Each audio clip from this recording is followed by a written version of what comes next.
So when I got back to Germany, I went to train at the International Interdiction Course in Stettin, Germany. It's a NATO-operated, basically special forces training. They were using 50 caliber machine guns, which is basically what was already described, almost salt shaker-sized rounds flying out of this fully automatic weapon that's accurate range is almost about 2,000 meters. Mark 19, fully automated, belt-fed grenade launchers, where you hold the butterfly down and grenades fly out the other end. These weapons' primary use is for basically anti-vehicle weapons. In our rules of engagement that we just learned a month prior, we were not supposed to use these weapons on civilian enemy. Once we got to these men, they were blown into pieces. There was no sign of any sort of weapons, any sort of anything upon them. I was told by the sergeant, scout, that we were replacing, that these men were out in their fields farming. Because the periodic electricity in their town, the pumps that irrigated their fields only operated while they had electricity, which meant to farm their fields, sometimes they had to go out into the dark, knowingly risking the curfew to farm their fields. I asked the sergeant why did he fire upon these men if he knew that they were farming in their field, after he explained to me why they were there. And he told me because they were out after curfew. This is the kind of confusion that goes on every day in Iraq. Whether it's innocent civilians that we can't understand who they are or what they're doing, and there's muzzle flashes, and we just eliminate the enemy and they're in the way, or whether it's men in a field that we assume are innocent anyways, but we don't even give them the benefit of the doubt, and we shoot them regardless. These things happen over and over again, and we don't have many photos of it. We don't have many stock footage of it. If we did, there'd be more Abu Ghraib scandals, and there'd be more Hadithas, and there'd be more Mike Greens that we can learn about. But all we do have is our testimonies. And hopefully, with the courageous efforts of Iraq Veterans Against the War, we can continue to bring these to light. The men I served with were honorable soldiers. They were professionals. They went to Iraq hoping to do good, hoping to do right. They went to Iraq to defend their country, to defend their neighbors, and defend their citizens. However, we found rapidly that that was not the case, that we were killing the Iraqi people in horrible ways, and we had to. We had to do it to protect ourselves and to operate our missions in the most safety that we could possibly do it. And most soldiers are going through this, whether they've seen a true atrocity or not. The truth of the matter is that the war is the atrocity.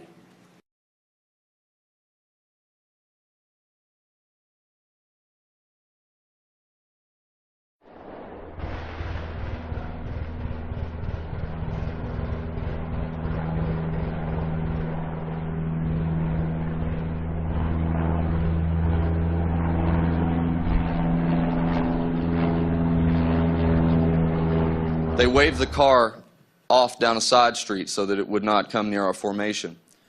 As I made it up to that side street, the car had turned around and was coming back towards us because the street was blocked off by a concrete T-barrier at the other end. So I began doing my levels of aggression. I held up my hand, trying to get the car to stop. The car sped up. And I thought to myself, oh my God, this is it. This is someone who is trying to hurt us.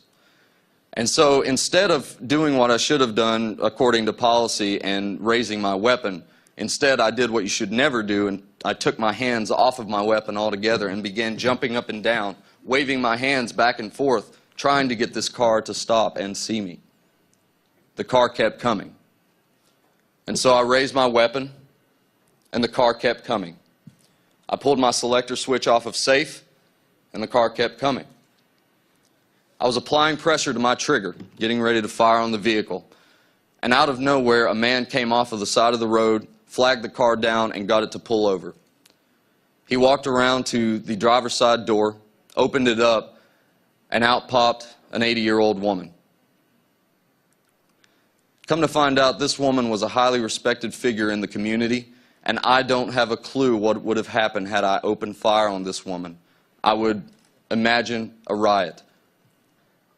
If a foreign occupying force came here to the United States, and regardless of what they told us, whether they told us they were here to free us, to liberate us and to give us democracy, do you not think that every person that owns a shotgun would not come out of the hills and fight for their right to self-determination?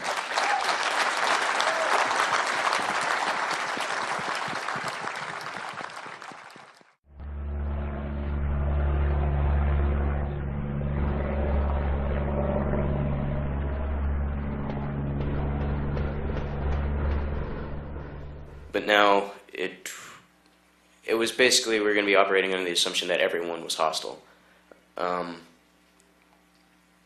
He sort of wrapped up the brief by sort of going, okay, Marines, you see an individual with a weapon, what do you do? Sort of a mutter in silence for a minute, waiting for someone else to answer, and one guy said, shoot him. Battalion JAG officer said, no. Shooting at a target, putting rounds downrange and suppressing a target is one thing. Sighting in and killing a target is another. So again, you see an individual with a weapon, what do you do? Kill him. You see an individual with a pair of binoculars, what do you do? Kill him. You see an individual with a cell phone out, what do you do? Kill him. You see an individual who, although maybe not being actually carrying anything or displaying any specific hostile action or intent, running from, say, one building to another, or running across the street, or even running away from you, assume that he is maneuvering against you and kill him. You see an individual with a white flag and he does anything but approach you slowly and obey your commands, assume it's a trick and kill him. Fallujah, we went by those ROAs. Fighting was fairly intense for the first few days especially. As under the whole recon by fire thing, we leveling houses before we even went in became pretty commonplace, using bulldozers and tanks to do the job for us and walking the rubble. On top of all the destruction that we just wrought in general, a lot of extra stuff happened too. Like, if after the first few days things began, to calm down incrementally, and we'd be holed up in houses and whatnot for, a few hours to maybe a day or two, and we'd get bored, we'd get angry and not be tired anymore, and just be like, let's break stuff.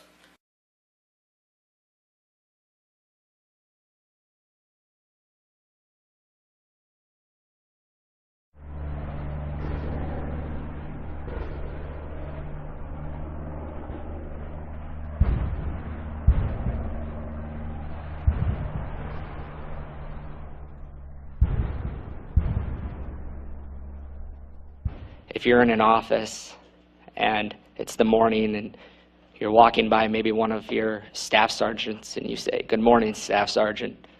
Well, I guess the common response in the civilian world would be like, "Oh, good morning to you too." But in the Marine Corps, you get kill babies. And that's motivating. That's not meant to be funny, or that's meant to motivate you and, start off your day with kill babies. During my second combat deployment, I was deployed to the United States Embassy in Kabul, Afghanistan from 2004 to 2005. So people who didn't even have licenses back in the States or know how to drive stick were now driving these vans through the crowded downtown streets of Kabul, Afghanistan at extremely high speeds, at the fastest the vehicles would go, driving in oncoming traffic, driving between the two lanes, pushing vehicles out of the way. And on one occasion, a man was killed for coming through an intersection at speeding vehicles. He was hit by the vehicle. He was not shot. Our vehicle hit this man, and we kept driving. I do not know if his family received any reparations or any repayment from the U.S. government.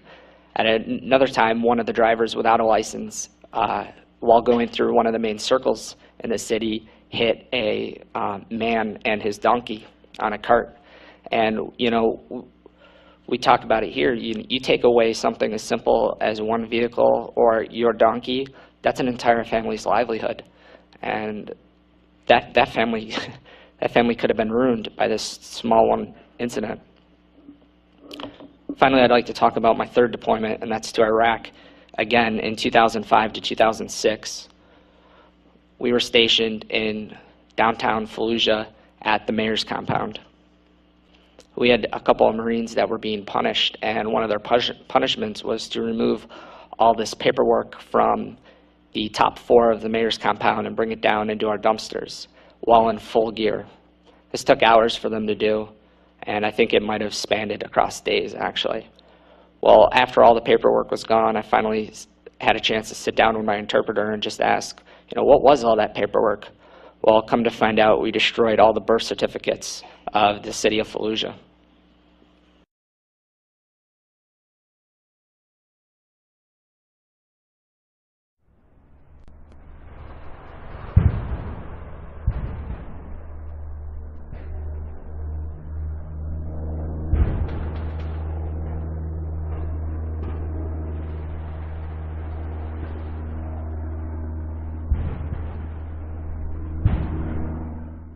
It's no surprise for anyone who's been in the military since September 11th, especially not for those of us who have been deployed since September 11th, that the word Haji is used to dehumanize people, not just of Iraq and Afghanistan, but anyone there who is not us. We bought Haji DVDs at the Haji shops from the Hajis that worked there. The KBR employees that did our laundry that were from Pakistan became Hajis. The KBR employees who worked inside of our chow halls became Hajis. Everyone that was not a U.S. force became a Haji. Not a person, not a name, but a Haji. I used to have conversations with members of my unit, and I would ask them why they use that term, especially members of my unit who are people of color. It used to shock me that they would, and their answers were very similar almost always, and that was, they're just Hajis, who cares? And that came from ranks as low as mine, sergeant, all the way up to lieutenant colonel in my unit. The highest ranking officer that I ever heard use these words was the highest ranking officer during my deployment in Iraq, General Casey. During a briefing that my unit, the 42nd Infantry Division Rear Operations Center at FOB Spiker, gave to General Casey, I heard him refer to the Iraqi people as Hajis. I have one story that I want to share with you. One of the most horrifying experiences of my tour that still stays with me. There was a traffic control point shooting. Traffic control point shootings are rather common in Iraq. They happen on a near or daily basis. What happened was a vehicle was driving very quickly towards a traffic control point. A young machine gunner made the split-second decision that that vehicle was a threat, and in less than a minute put 200 rounds from his .50 caliber machine gun into that vehicle. That day he killed a mother, a father, and 2 children. The boy was age 4 and the daughter was age 3. Now, I was in the briefing that evening when it was briefed to the general. And after the officer in charge briefed it to the general in a very calm manner,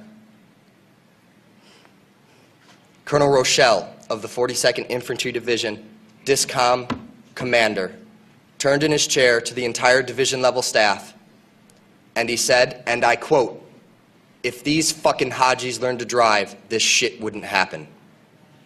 I looked around the TOC at the other officers, at the other enlisted men, mostly higher enlisted. As a sergeant, I think I was the lowest ranking person in that room. And I didn't see one dissenting body language, one disagreeing head nod. Everyone was in agreement that it's true. If these effing Hajis learned to drive, this S wouldn't happen. I couldn't believe it, but it was true. That stayed with me the rest of my tour. I looked around every time that word Haji was used, and I thought about that soldier who will carry that with him for the rest of his life, and I thought about the 4 Iraqis whose bloodline was ended on that day. And Colonel Rochelle could not think of any of that, but only his own racism and dehumanization that has started at the commander-in-chief of this war and worked its way down the entire chain of command.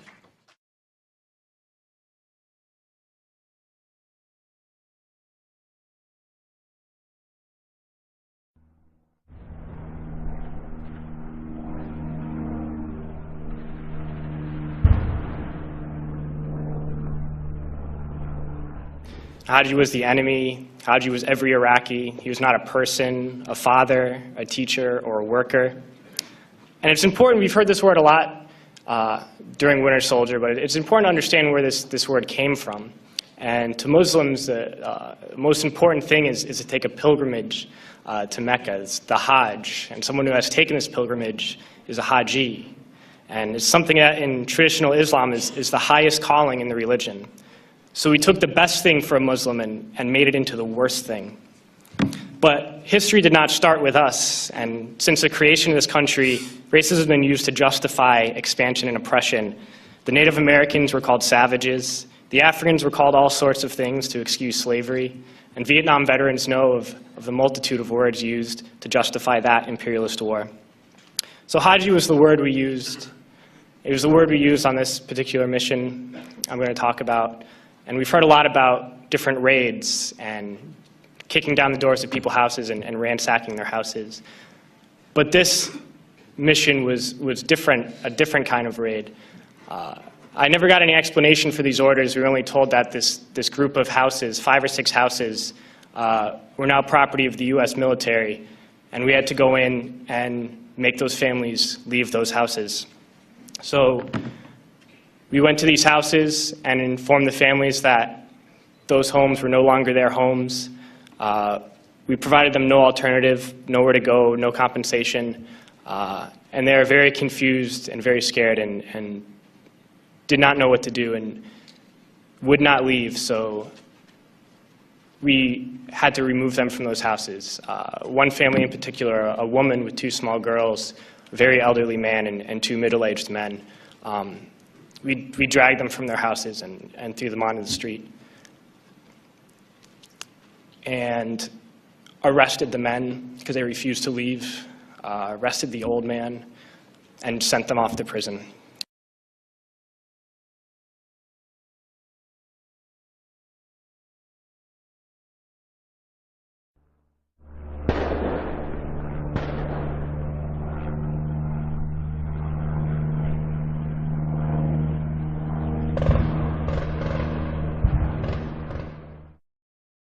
These detainees, there was 3 of them, they were in our custody for about a week. Over this week, these guys were beaten relentlessly and humiliated, teased with food and water.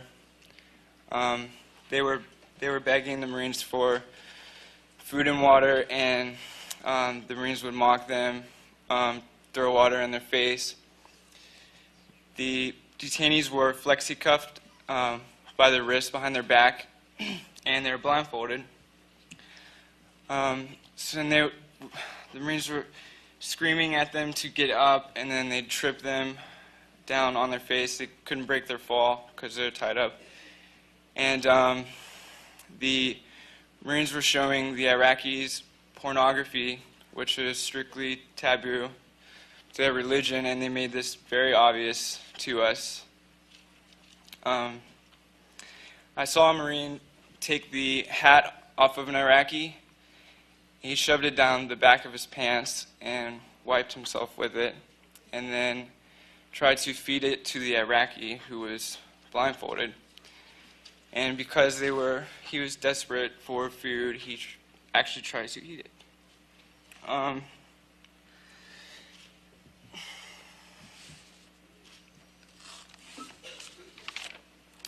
Another situation, well, let me get back to that. These guys were in our custody for about a week, and I didn't see them eat the whole time. I wasn't around them 24/7. I don't know how long the posts were, but I didn't see them eat or sleep at all. I remember the Marines taking this guy out to use the restroom, and I can't remember what the proper terminology is for the type of gown that they wear, that the men wear in Iraq. But because he was flexi-cuffed, he was trying to squat to use the bathroom to spread open his gown, and the Marine was kicking him in the ankles. I remember his ankles were bloody, and shoving him over while he was trying to use the restroom, telling them that he should stand up and urinate like a man.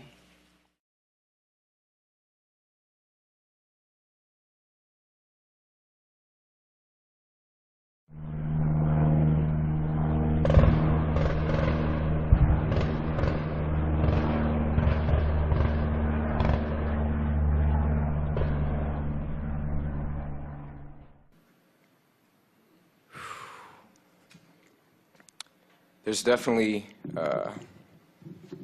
looking back on it now, you know, at the time you get so wrapped up into everything that you feel like, you know, you just want to get out there and you know, this one's for, you know, so and so who died in my platoon, and this one's for so and so, and you stop caring about who gets hurt because you're so affixed on, you know, who's been hurt in your unit, and we all just wanted everyone to come home alive, and it's difficult. It's difficult when we're put in a situation where we're experiencing pop shot and you know, sniper shot and IED situations in an urban or a, you know, civilian occupied area. I mean, it's going to be pretty ugly, especially given the weapons that we used and the weapons we were given. So,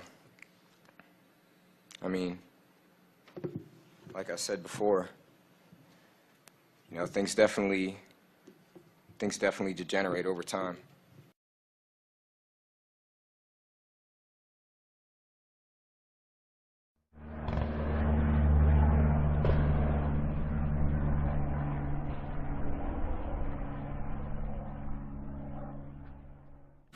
The problem is the occupation. Let me say that again.